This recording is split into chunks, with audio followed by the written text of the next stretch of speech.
Eu não sabia! Um jeito fácil de explicar as coisas.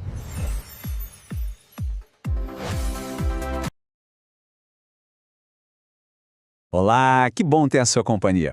Hoje, a gente vai mergulhar de cabeça numa questão que, olha, mexe com o coração de muita gente. Para quem já amou e já se despediu de um bichinho de estimação, a pergunta sobre o que acontece com eles depois não é só curiosidade, né? É uma busca por esperança, por um consolo. E a questão é bem direta. Será que a gente vai reencontrar nossos amigos de quatro patas, de penas ou de escamas na vida eterna? É uma dúvida gigante, eu sei, para quem ama os animais. E hoje vamos analisar juntos o que as escrituras, os teólogos e pensadores cristãos têm a dizer sobre isso.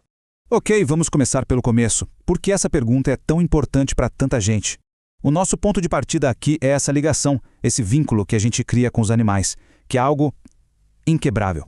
É exatamente como a Harmony Church colocou numa revista cristã. Olha só, essa é uma questão que puxa as cordas do coração. E é a mais pura verdade, não é mesmo? Para muitos de nós, um animal de estimação não é só um bicho, é parte da família. E a perda dói fundo, o que faz com que a esperança de um reencontro seja algo essencial. Certo. Agora vamos para o ponto central da nossa conversa. O que a Bíblia diz, de fato, sobre isso? Existe uma resposta direta nas Escrituras? Vamos ver. E aqui a gente já encontra uma primeira clareza. Sendo bem direto, as Escrituras não mencionam com todas as letras a ressurreição de um animal específico, como um cachorro ou um gato. A ressurreição que a Bíblia detalha é para os seres humanos, dividida entre os justos e os ímpios. Mas, e aqui a história começa a ficar interessante. Essa falta de uma promessa direta não significa um não definitivo. Muito pelo contrário. Vários textos proféticos, principalmente lá em Isaías, afirmam com clareza que os animais farão parte do mundo restaurado, da nova terra.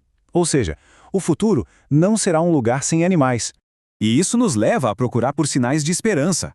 Se não tem uma promessa explícita para o nosso bichinho, será que existem evidências, mesmo que indiretas, que mostram o cuidado de Deus por todas as suas criaturas? Vamos investigar.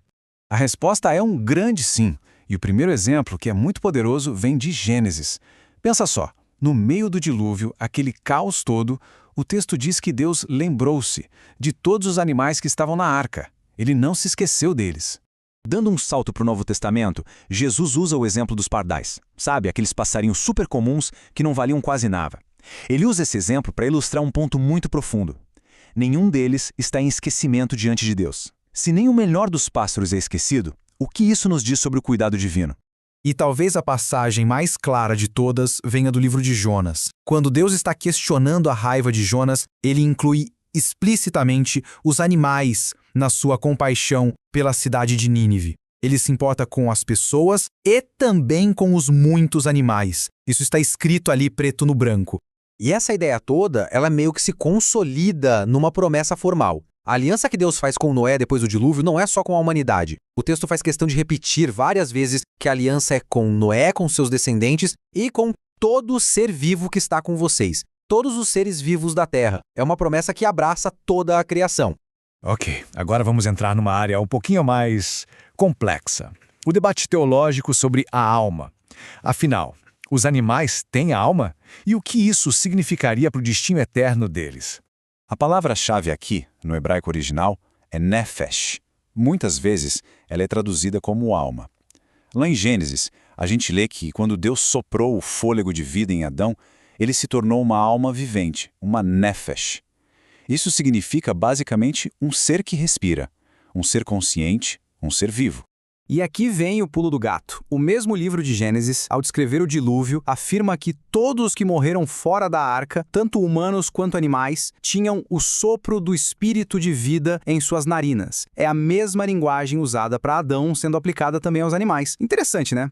E olha, esse debate não é novo e continua até hoje. Dentro da própria Igreja Católica, por exemplo, a gente vê posições bem diferentes. O Papa Paulo VI, uma vez, consolou um menino dizendo que veremos nossos animais na eternidade. Já o Papa Bento XVI tinha uma visão de que a morte para eles é o fim da linha aqui na Terra. E mais recentemente, o Papa Francisco, citando o apóstolo Paulo, sugere que a redenção pode afetar tudo ao nosso redor, incluindo a criação inteira. E essa ideia de esperança não é algo isolado, não. Grandes pensadores cristãos como C.S. Lewis, o autor de As Crônicas de Nárnia, e outros como Peter Crift, eles estavam convencidos de que não só os animais em geral, mas os nossos animais de estimação, em particular, seriam restaurados na nova terra. E só uma pausa rápida aqui para a gente esclarecer um versículo que sempre causa confusão. Lá em Apocalipse tem uma frase que diz: ficarão de fora os cães. Calma, isso não tem nada a ver com animais de verdade, tá? Naquela época, cães era uma expressão figurada, uma gíria para descrever pessoas violentas, imorais, corruptas. Não é uma ordem de exclusão literal dos nossos cachorros do céu. Então tá, juntando todas essas peças do quebra-cabeça, onde é que a gente chega? Bom, parece que a resposta final se apoia em fé, em confiança e na grande promessa da redenção. Esse trecho aqui de Romanos é talvez um dos mais cheios de esperança de toda a Escritura sobre esse assunto. Paulo escreve que toda a criação sofreu por causa do pecado humano, mas ela tem a esperança de ser libertada. A própria criação, o que claro que inclui os animais, será liberta da corrupção.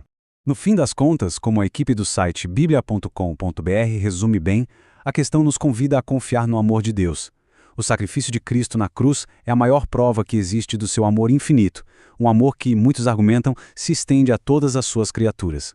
Se Deus tem o poder de recriar tudo, por que Ele não recriaria os companheiros que nos deram tanta alegria? Isso nos deixa com uma última reflexão para levar para casa. Se o céu, se a nova terra, significam a restauração completa de toda a alegria e o fim de toda a tristeza, faria sentido que justamente aqueles seres que nos deram tanto amor incondicional e tanta alegria aqui ficassem de fora? É uma boa pergunta para se pensar. Agradeço muito a companhia nessa análise.